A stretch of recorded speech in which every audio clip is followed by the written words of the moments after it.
Beri nama pedang ini Naga Puspa. Selamatkan dia. Jangan sampai jatuh ke tangan pendekar berwatak jahat.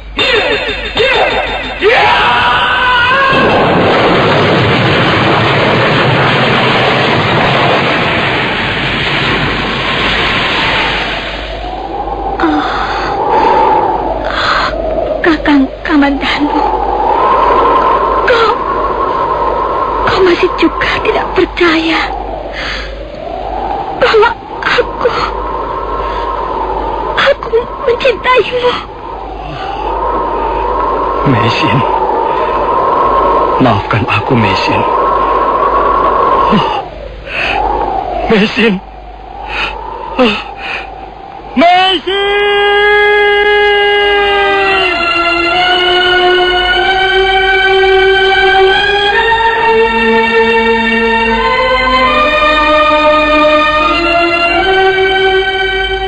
Tutur Tinula.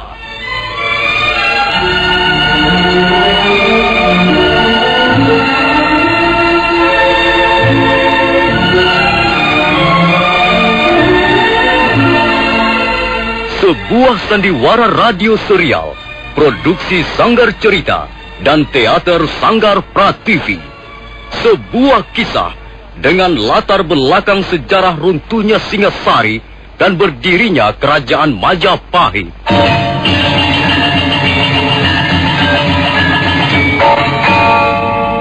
Sandiwara ini didukung oleh pemain-pemain radio yang sudah ternama. Ferry Fadli, Yvonne Rose, dan Eli Ermawati.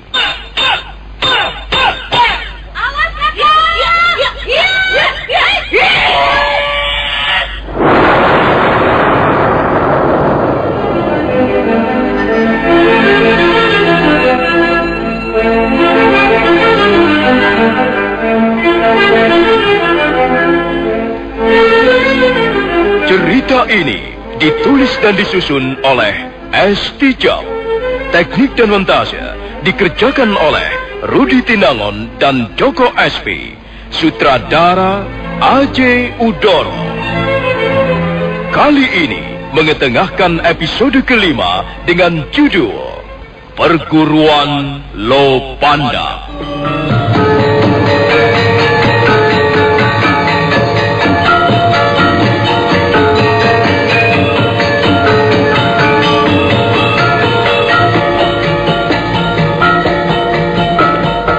Dalam seri ke-121 ini didukung oleh para pemain Ferry Fadli sebagai Arya Kamandanu, Eli Ermawati sebagai Mesin, Hari Akik sebagai Empu Hanggareksa, M. Abud sebagai Arya Dwi Pangga, Lukman Tambose sebagai Empu Tong Bajil, Margaret sebagai Dewi Sambi, dan Asdi Suhastra pembawa cerita. Selamat menikmati.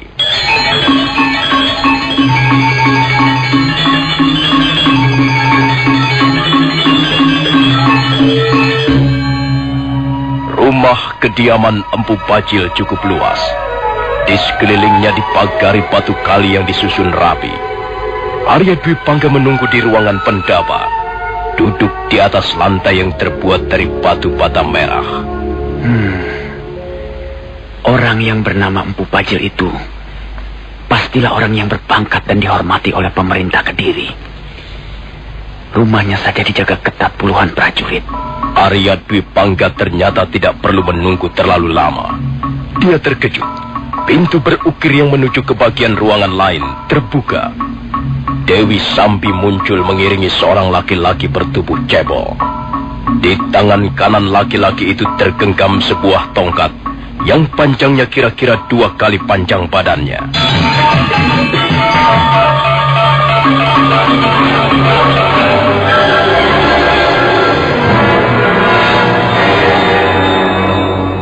Kakang, inilah orangnya. Dia mengaku bernama Arya Dwi Pangga. Iya. Di mana kau tinggal? Saya tinggal di desa Manguntur, Tuan. Manguntur. Cukup jauh dari sini. Benar, Tuan. Saya berkuda hampir separuh hari lamanya. Kalau kau berkuda jauh-jauh dari Manguntur menuju Jasun Wungkal ini, tentunya kau mempunyai keperluan yang sangat penting. Benar, Tuan. Saya ingin melaporkan sesuatu yang sangat penting. Dia mau melaporkan tentang wanita asing yang menjadi pelarian itu, Kakang. Yang sampai sekarang belum kita temukan jejaknya. Apa benar begitu? Benar, Tuan. Apa yang akan kau laporkan mengenai wanita pelarian itu? Cepat bicara yang jelas dan benar. Kau tidak boleh main-main di tempat ini. Iya, baik Tuanku Dewi. Tapi apakah wanita asing itu sekarang ini masih menjadi buron pemerintah, Tuan? Kau ini bicara apa, ha? Tentu saja wanita itu akan menjadi buron seumur hidupnya. Dia sudah melakukan kesalahan yang sangat besar. Dia dan suaminya, yang mungkin sekarang ini sudah mampus, telah menyebabkan kematian sejumlah prajurit Kediri. Bahkan pemerintah sampai membuat gambar 2 orang itu dan menyebarkannya ke desa-desa dan tempat-tempat yang ramai. Barang siapa dapat memberikan keterangan yang berharga akan mendapat hadiah. Apa kau belum mendengar berita ini? Apa kepala desamu di Manguntur tidak mengumumkan berita ini pada warga desanya? Kalau kepala desa itu berani melakukannya, Manguntur bisa diberi tanda hitam. Kepala desanya bisa dipecat, dibawa ke pengadilan negeri untuk diperiksa kesetiaannya. Maaf, Tuan. Saya kira kepala desa Manguntur tidak melakukan tindakan ceroboh seperti itu.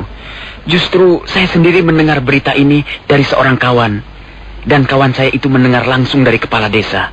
Baik. Sudahlah. Jangan berpanjang lebar. Sekarang katakan apa yang kau ketahui mengenai wanita pelarian itu. Apakah kau telah menemukan mayatnya terkapar di jalan? Atau melihatnya di suatu tempat keramaian umum? Atau apa? Katakan. Iya. Memang, Tuan. Saya melihat wanita asing yang menjadi buron pemerintah Kediri itu. Bahkan saya mengenal namanya. Dia bernama Mesin. Sekarang ini dia tinggal di desa Kurawan. Kurawan?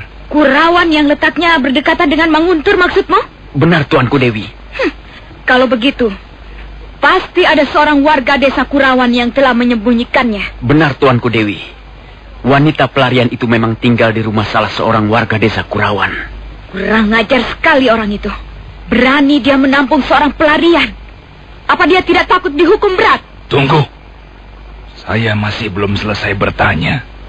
Kau jangan dulu memotong pembicaraanku, Sambi.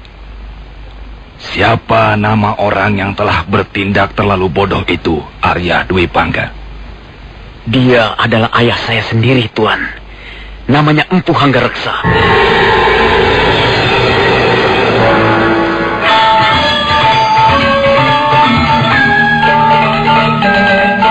Dwi Pangga? Iya, Tuan. Kau tidak main-main, bukan? Keterangan yang kau berikan ini benar, bukan? Kau tidak bermaksud menipu atau menjebak kami, bukan? Tidak, Tuan. Tidak. Saya berkata benar. Saya berani membuktikannya. Baik. Kau boleh menunggu di luar sekarang. Baik, Tuan. Tunggu. Kau tahu, selama ini sudah ada beberapa orang yang memberikan keterangan pada kami tentang wanita pelarian itu. Dan ternyata keterangan mereka itu tidak benar. Entah apa alasannya. Tapi yang jelas, kami telah dibuat kecewa dan marah. Dan orang-orang tolol itu semuanya telah dihukum berat. Karena telah berani mempermainkan pemerintah Kediri. Mereka mengharapkan upah dari keterangan yang mereka berikan. Tapi justru sebaliknya, mereka malah dicambuk atau dipotong lidahnya.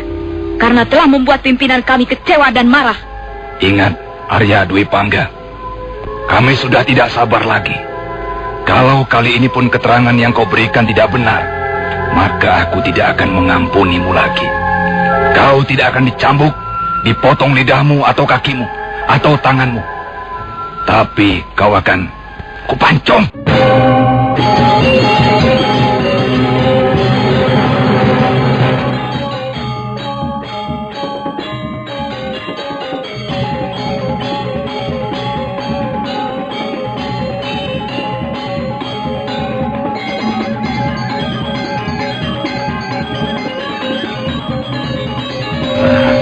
Kamandanu. Ya, Ayahanda. Sudahlah. Kau harus bisa melupakan peristiwa itu. Jangan hiraukan pekerti kakakmu Arya Dwi Pangga. Aku sendiri tidak habis pikir.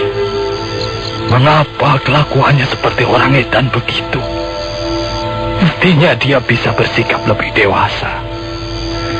Karena sudah berkeluarga dan punya omongan. Tapi sudahlah. Bicara soal Dwi Pangga hanya akan membuat hatiku sakit. Lebih baik kita bicara yang lain saja. Istrimu apa sudah tidur? Entahlah Ayahanda. Mungkin sudah. Tadi sore Nyi Rongkot mengadu padaku. Katanya selama ini kau tidak mau tidur satu ruangan dengan istrimu. Iya, memang benar Ayahanda. Saya tidur di ruangan tidur saya sendiri. Kami tidur terpisah. Mengapa begitu, Kamandanu? Maisin itu sekarang sudah menjadi istrimu.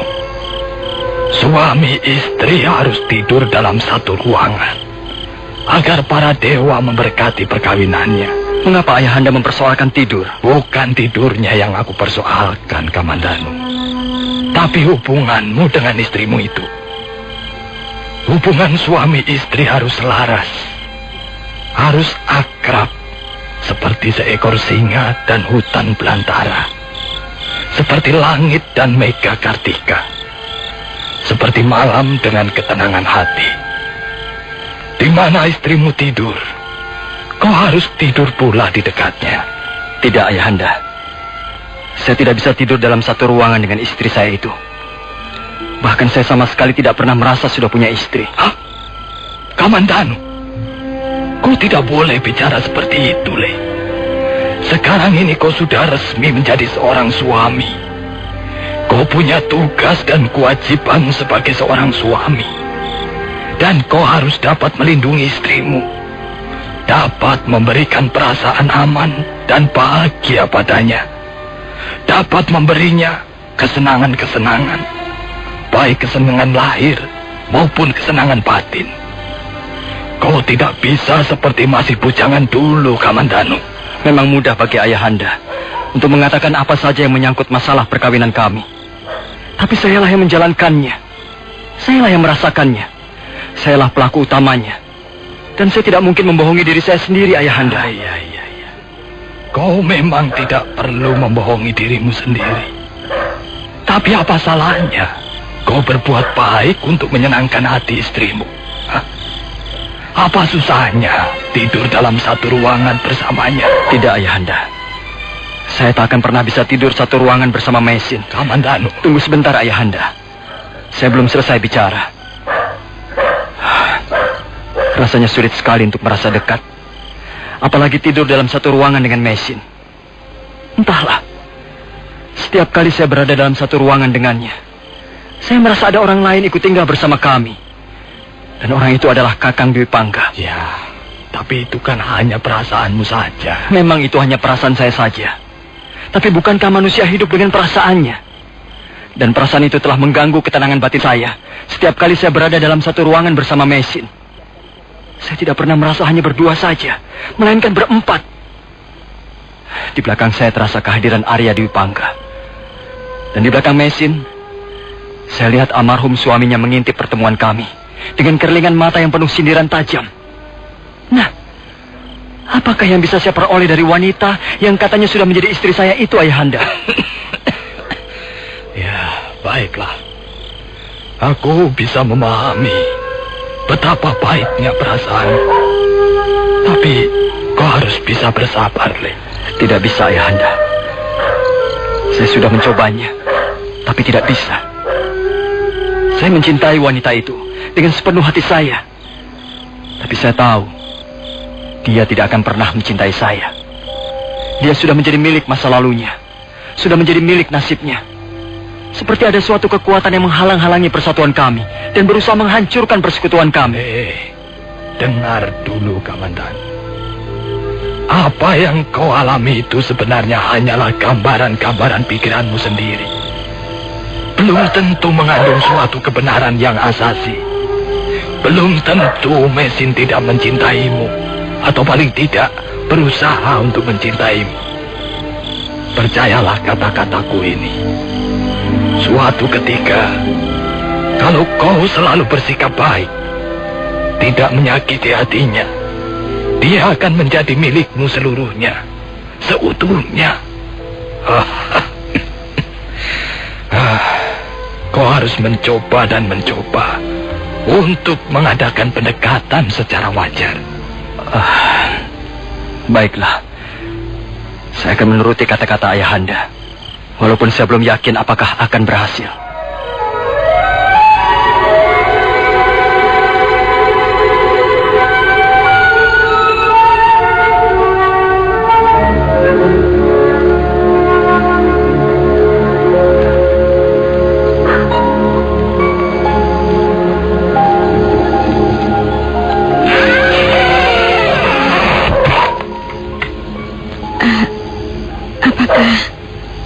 Kau merasa dingin, Kakang? Tidak. Kabut mulai turun dan udara dingin sekali. Kalau kau dingin, pakailah selimutku ini, Kakang. Tidak.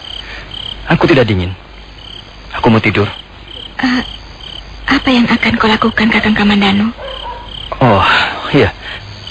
Mungkin kata-kataku terlalu lirih, sehingga kurang jelas terdengar. Kukatakan aku mau tidur. Aku lelah dan membutuhkan istirahat. Tapi, kau mau tidur di mana? Di bawah, di jogan, di lantai ini. Mengapa? Mengapa kau harus tidur di bawah, Kakang? Jogan ini cukup bersih. Dan selai tikar pandan yang masih baru ini, kukira cukup hangat untuk tidur. Tidak. Kau tidak boleh tidur di bawah. Kau tidak boleh tidur di lantai. Mengapa tidak boleh? Kau tidak perlu mengurusi tidurku. Kalau mengantuk kau tidur saja di atas ranjang itu. Tidak. Aku tidak mau. Aku tidak enak kau tidur di bawah. Rumah ini memang rumah ayahmu. Rumahmu. Tapi janganlah kau berbuat semena-mena begitu. Aku tersinggung, Kakak. Mengapa soal tidur saja jadi repot begini? Kau tidur saja di situ. Ada alas kepala, ada selimut. Biar aku tidur di sini. Aku sudah biasa tidur seadanya. Bukan hanya kau yang bisa tidur seadanya. Aku pun bisa tidur di atas lantai yang dingin, tanpa selimut, tanpa alas kepala. Sudahlah, jangan ribut. Ini sudah malam. Ayo kita tidur. Tidak, Kakang.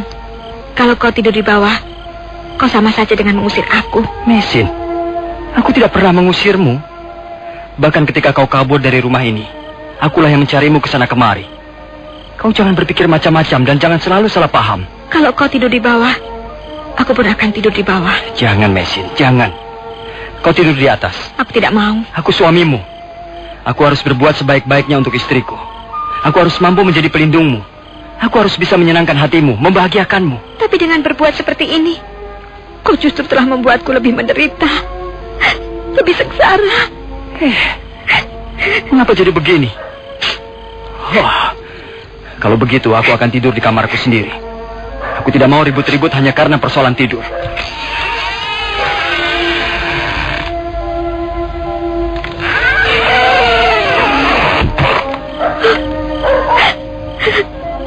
Kakang Kamandanu,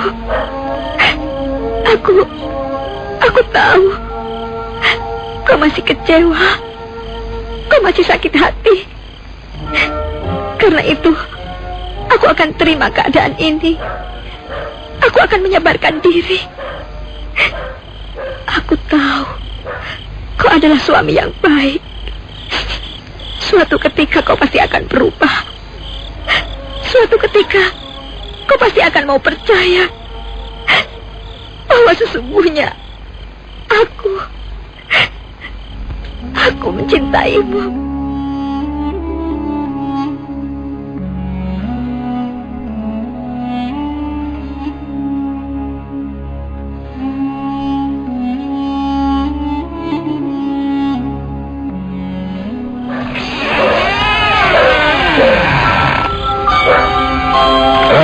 Tunggu dulu, Kamandanu. Aku mau keluar sebentar, Ayah. Udara malam ini terlalu panas. Hatimu yang panas, bukan udara. Sabarlah, anakku. Kau ini senang benar gerusa-gerusu. Sabarlah. Apakah Ayahanda mau membujuk saya lagi? Agar saya mau tidur bersamanya? Mau terus mendekatinya tanpa peduli akan harga diri? Saya bukan Arya Dwi Pangga, Ayahanda. Arya Dwi Pangga bisa makan apa saja yang ada di depan matanya, selama makanan itu masih menimbulkan selera di hatinya. Tapi saya tidak. Saya tidak akan melakukannya. Saya tidak akan mengkhianati bisikan hati nurani saya sendiri. Saya tahu, Mesin tidak pernah mencintai saya. Mesin hanya merasa kasihan pada saya. Dan bagi saya, sikap seperti itu sangat tidak berperi kemanusiaan. Itu terlalu kejam. Apakah bukan sebaliknya? Hah? Justru kau yang telah berbuat kejam pada istrimu itu. Dia sekarang ini sudah menjadi istrimu, Kamandanu. Dia berhak memperoleh apa yang mestinya dimiliki oleh seorang istri. Saya tidak bisa memberikannya, Ayahanda. Paling tidak untuk saat ini. Saya tidak bisa. Leh, mengapa hatimu sekeras batu? Mengapa sikapmu seperti sepotong kayu kering yang mudah patah? Maaf, Ayahanda. Kamandanu.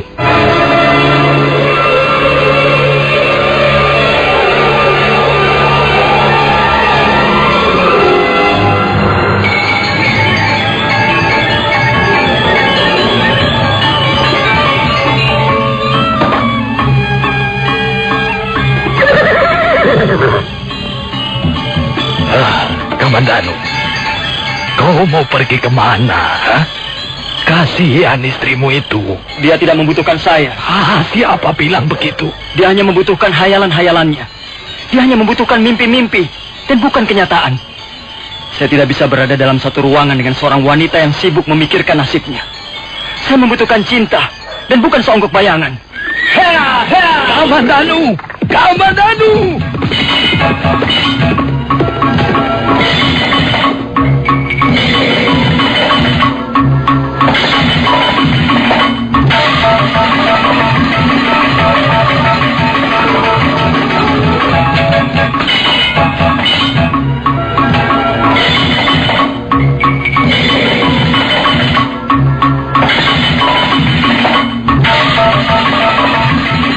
Derap kuda yang ditunggangi Arya Kamandanu segera lenyap di balik keremangan malam.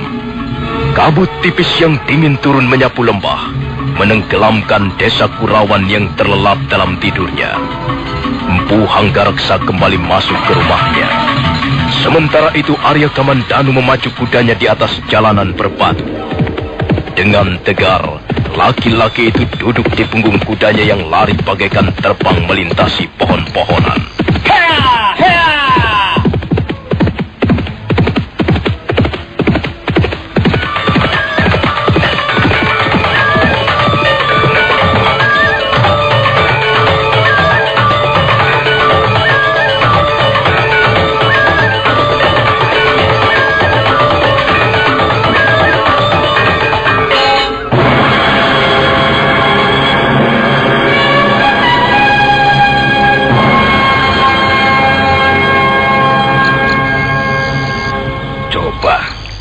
Aku ingin mendengar pendapat kalian. Apakah kita bisa mempercayai laporan orang yang bernama Arya Dwi Pangga ini? Iya, laporan itu memang belum tentu benar, Kakang. Tapi ada baiknya kita perhatikan, Kakang Bajil. Apakah mungkin seorang anak mengkhianati orang tuanya sendiri? Empu Hanggareksa, warga desa Kurawan, yang telah berani menyembunyikan wanita pelarian itu adalah orang tua Arya Dwi Pangga sendiri. Ya, hal itu mungkin saja terjadi, Kakang. Dan pasti ada sebab-sebabnya. Mengapa dia menempuh jalan seperti itu? Bagaimana pendapatmu, Sambi? Kukira kita bisa mempercayai laporannya, Kakang Bajil. Menurut pengakuannya, dia melakukan itu karena dendam. Dia telah dibuat cacat seumur hidup oleh adik kandungnya sendiri. Tangan kirinya sekarang semper, dan dia merasa tidak mampu membalas apa-apa. Karena katanya, adiknya itu mempunyai ilmu kanuragan yang cukup tinggi, Kakang. Aku masih meragukannya. Sebab bisa juga ini merupakan sebuah jebakan atau perangkap. Kita semua tahu bahwa Sang Prabu Jayakatwang sekarang ini sudah memaafkan Sang Gramawijaya. Bahkan beliau telah berkenan menerima kehadiran menantu Kertanegara itu di Istana Kediri. Ya, bukan hanya itu saja, Kakang. Sang Prabu juga telah memberikan hutan tarik sebagai tempat pemukiman Sang Gramawijaya dan para pengikutnya yang setia, Kakang.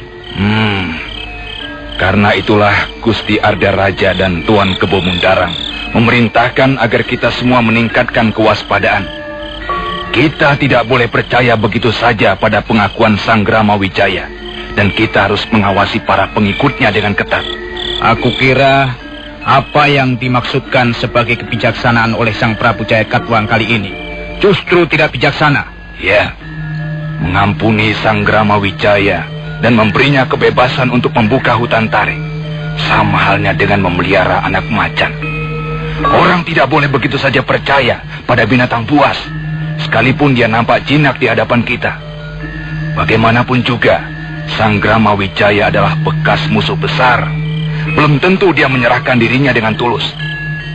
Hei, Sakawuni, mengapa kau diam saja? Kau pun mempunyai hak untuk menyuarakan pendapatmu. Aku ingin menjadi pendengar yang baik. Bagaimana pendapatmu tentang laporan itu? Apakah kita bisa mempercayainya? Aku jijik melihat orang yang bernama Arya Dwi Pangga itu. Apa maksudmu, Sakawuni? Mengapa orang seperti itu harus hidup di muka bumi ini? Mengkhianati orang tua sendiri sama saja dengan berkubang air comberan. Dia mempunyai alasan yang kuat untuk itu. Perbuatan seperti itu hanya akan dilakukan oleh seorang manusia yang tidak lagi waras otaknya. Dia menaruh dendam. Dia ingin membalas dendam terhadap orang yang membuat tubuhnya cacat. Tapi mengkhianati orang tua sendiri adalah perbuatan manusia setengah iblis. Sakawuni, kau bukannya menjawab pertanyaan yang diajukan Kakang Bajil, kau malah memaki-maki orang yang bernama Arya Dwi Pangga itu. Apa maksudmu? Kau pikir aku punya maksud apa? Maksud apa, Dewi Sambi? Kurang ajar. Perempuan tengik, kau mencari gara-gara denganku. Aku hanya tidak senang mendengar mulutmu yang usil berdebah. Kau cantik. Kau mempunyai penampilan yang cukup cantik. Tapi rupanya kau tidak bisa merawat harga dirimu dengan baik. Kau konyol dan kau murahan. Oh, Dewi Sambi. Bukan hanya Dewi Sambi yang bisa marah dan tersinggung. Bukan hanya Dewi Sambi yang bisa berkata-kata kasar. Aku pun bisa. Tapi apa perlunya bertarung dengan kata-kata? Rugi bertempur hanya dengan omong-omong kosong. Sakawuni, kalau kau ingin mengadu ilmu kanuragan, keluarlah. Kita berlaga di halaman. Diam! Kau Sambi dan kau Sakawuni, apa kalian berdua sudah tidak memandang aku sebagai pimpinan di sini? Kalian seenaknya saja mengumbar mulut. Aku tidak suka itu. Kalian tidak perlu merasa jago. Kita semua adalah kawan seperjuangan. Kita berdiri di bawah bendera yang sama. Tak ada gunanya bertengkar dan saling menantang. Sudahlah, Kakang Bajil. Lebih baik kita kembali ke persoalan semula. Marilah kita merencanakan segala sesuatunya sehubungan dengan laporan Arya Dwi Pangga itu. Tak ada yang perlu direncanakan lagi, Adi Renteng. Sekarang juga kita berangkat. Kumpulkan orang-orang. Sebelum tengah malam nanti, kita sudah harus tiba di Kurawan.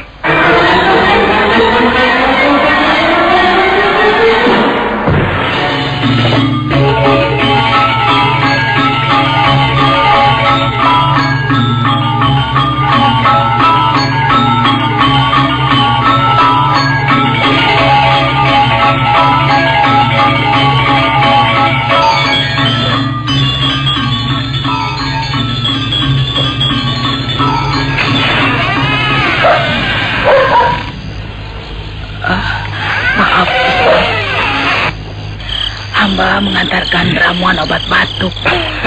Hamba dengar semalam Gusti Anggareksa batuk-batuk. Iya. Memang semalam aku terbangun sampai 3 kali, Nyi. Karena batuk-batuk. Tenggorokanku rasanya gatal sekali. Ini hamba tumbukan kunyit, Gusti. Hamba campur dengan perasan jeruk nipis dengan sedikit gula merah. Minumlah, Gusti. Ya, terima kasih, Nyi. Letakkan saja di atas meja. Nanti aku minum sendiri. Ya, udaranya panas sekali. Apa kau tidak merasa gerah, Nyi? Mendung tebal sekali, Gusti. Tapi hujan belum turun juga. Memang udaranya agak panas. Malam ini terasa lain. Tiba-tiba saja aku merasa sangat tua, Nyi. Gusti terlalu banyak berpikir yang berat-berat. Aku banyak mengalami kekecewaan yang pahit, Nyi. Apa yang kuharapkan ternyata banyak yang kandas di jalan. Tidak dikabulkan oleh Sang Hyang Widi. Dan entahlah. Akhir-akhir ini aku mudah tersinggung, mudah marah. Apa yang kulihat, apa yang kudengar, serba tidak mengenakkan hatiku. Dan aku melihat jalannya roda kehidupan ini sudah tidak selaras lagi. Tidak indah lagi. Tersendat-sendat. Dan sepertinya bundaran roda itu mau terlepas dari porosnya. Sudahlah, Gusti Hanggareksa. Serahkan saja semuanya pada Sang Hyang Widi. Dialah yang menentukan jalannya roda kehidupan manusia di muka bumi ini. Ya. Kau benar, Nyi. Dulu aku pikir manusia dengan kehendak bebasnya mampu memilih dan menentukan jalan hidupnya sendiri. Tapi ternyata tidak. Ternyata anggapan itu tidak benar. Buktinya, apa yang telah kurencanakan dengan matang, apa yang telah kususun dengan rapi, hasilnya tidak ada yang memuaskan. Akal budi manusia ternyata bukanlah segala-galanya. Iya, benar Gusti. Manusia hanya merencanakan saja. Iya, Nyi. Tapi apa yang akan terjadi kemudian adalah bukan wewenangnya. Iya. Baiklah. Kalau kau mau tidur, tidurlah, Nyi. Baik, Gusti. Nyi Rongkot. Ya, Gusti. Terima kasih atas kebaikanmu selama ini, ya, Nyi. Jangan begitu, Gusti. Hamba tidak pernah merasa telah berbuat sesuatu yang pantas dipuji. Hamba hanyalah sekedar menjalankan tugas dan kewajiban hamba sebagai manusia yang hidup. Selamat malam, Gusti Hanggareksa. Selamat malam, Nyi. Nyi Rongkot. Perempuan itu juga nampak semakin tua. Sudah lebih 20 tahun dia mengikuti aku. Menjadi abdi di rumah ini. Dia adalah abdi yang baik dan setia. Dia tidak pernah berpikir terlalu jelimet. Dia hanya memikirkan bagaimana seharusnya melayani orang lain dengan sebaik-baiknya.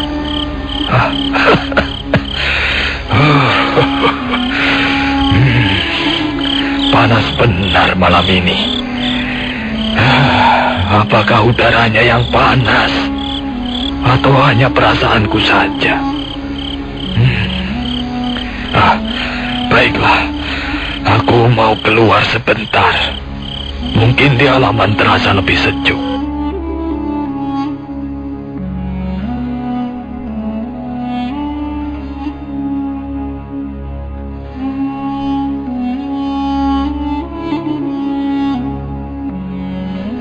Hanggareksa menutup pintu serambi depan sebelum melangkah ke halaman. Angin bertiup menggoyangkan pucuk-pucuk pohon kamala dan angsana yang berderet di sepanjang halaman. Hampir seluruh usiaku habis di tempat ini. Alangkah cepatnya waktu berlalu.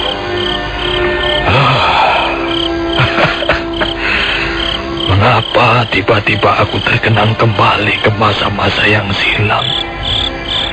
Masa-masa yang sudah jauh tertinggal di belakang punggungku yang tua renta ini.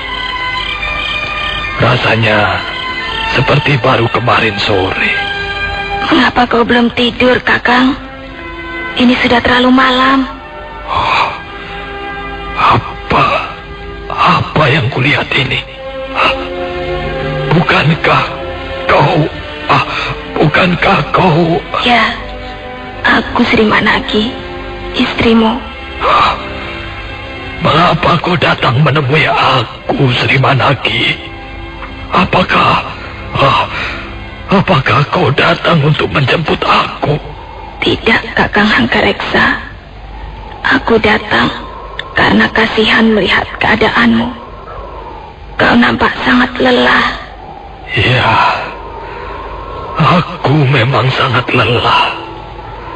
Aku lelah setelah berjuang keras untuk memperoleh apa yang kita cita-citakan dulu, Manaki.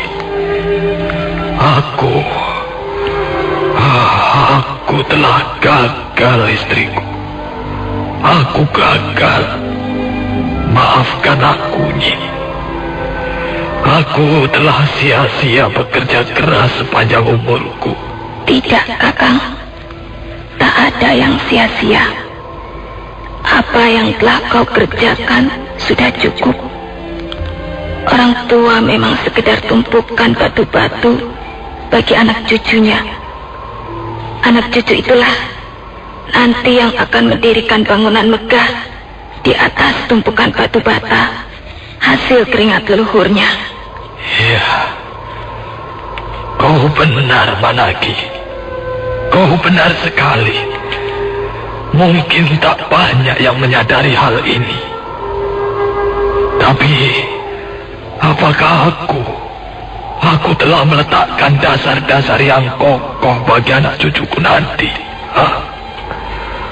Nampaknya, tumpukan batu bata yang tersusun tidak cukup kuat untuk membangun sesuatu yang megah. Bahkan sekarang aku melihat sendiri, tumpukan batu bataku sudah bergelimpangan jatuh ke sana kemari.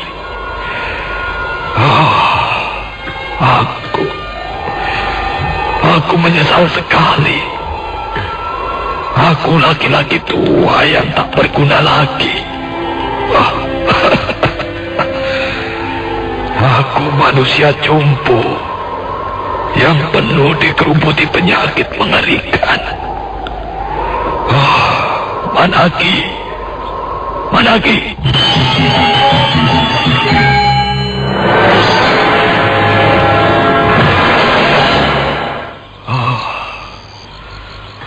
Rupanya pikiranku telah mengacaukan hatiku. Tidak ada siapa-siapa. Hanya aku sendiri. Hanya rasa kecewa yang getir yang masih tinggal.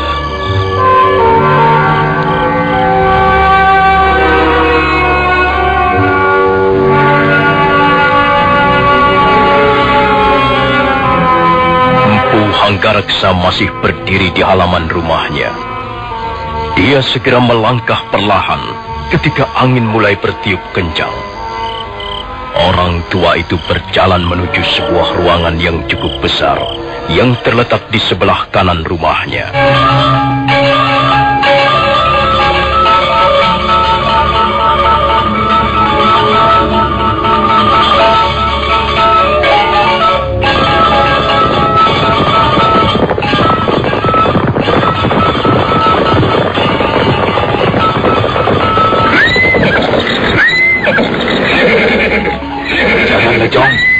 Dan kau Jaran Bangga, cepat pergilah ke rumah kepala desa Kurawan. Katakan bahwa pemerintah Kediri akan menangkap warga desa Kurawan yang bernama Empu Hanggareksa, yang telah berani menyembunyikan seorang wanita pelarian. Katakan juga bahwa dia tak perlu turut campur urusan ini. Kalau sampai dia turut campur dan membuat kesulitan, dia akan segera berurusan dengan pemerintah Kediri. Baik, Tuan Bajil.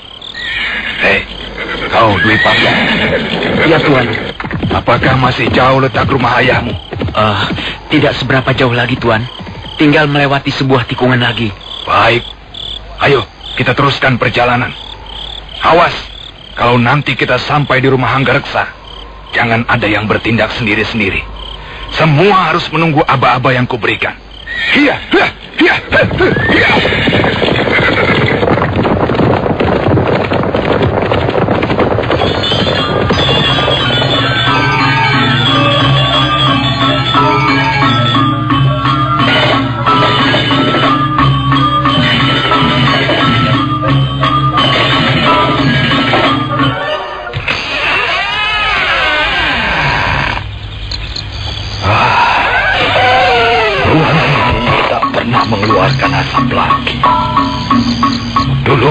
ruangan ini selalu panas membara, memancarkan semangat kehidupan yang menyala-nyala. Tapi sekarang ruangan ini seolah-olah sudah tenggelam di lembah kematian. Tak ada tanda-tanda kehidupan. Tak ada keringat manusia yang sedang bekerja. Tungku itu tidak lagi bernapas. Tempayan-tempayan air itu pun sudah lumutan. Ya, ruangan ini sudah mati. Terkubur bersama usia tuaku yang sakit digerogoti kegagalan. Dulu aku pernah mengharapkan anak-anakku akan meneruskan usahaku di sini. Dwi Pangga sibuk mengolah logam dan Kamandanu sibuk menempa besi. Dulu seluruh harapanku kutanam dalam-dalam di ruangan ini. Aku bekerja keras siang malam. Ribuan senjata pernah dihasilkan ruangan ini. Tapi apa hasilnya sekarang? Sia-sia. Iya, sia-sia. Tak ada yang bisa kupungut lagi dari tempat ini. Sia-sia. Akhirnya hanya seperti ini. Sia-sia. Akhirnya semuanya rusak dan binasa.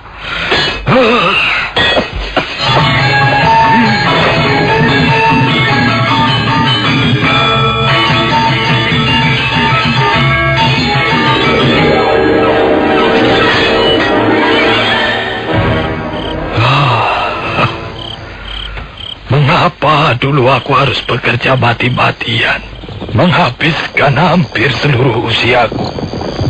Kalau akhirnya hanya akan berhadapan dengan kesia-siaan, kegagalan yang menyakitkan.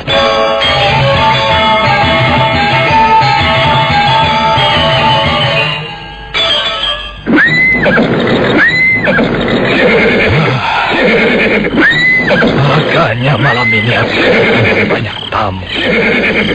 Dan sepertinya mereka datang bukan untuk suatu maksud yang baik. Hai! Buhangga Ruksa! Keluarlah dari rumahmu!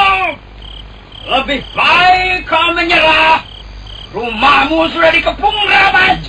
Lebih baik kau tidak mengadakan perlawanan. Siapa orang-orang itu? Dan apa maksudnya mengepung rumahku? Siapapun mereka itu, pastilah bukan datang dengan maksud-maksud yang baik.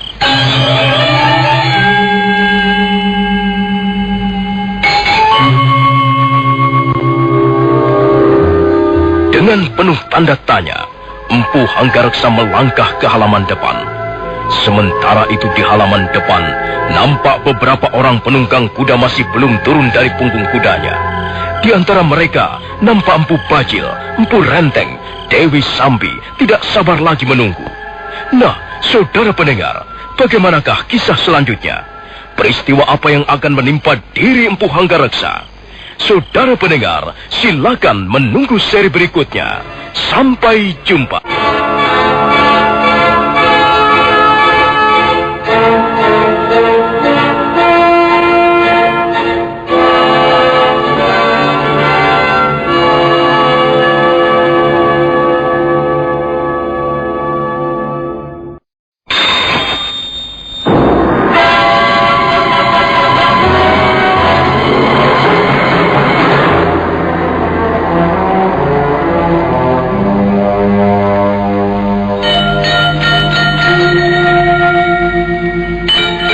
Beri nama pedang ini Naga.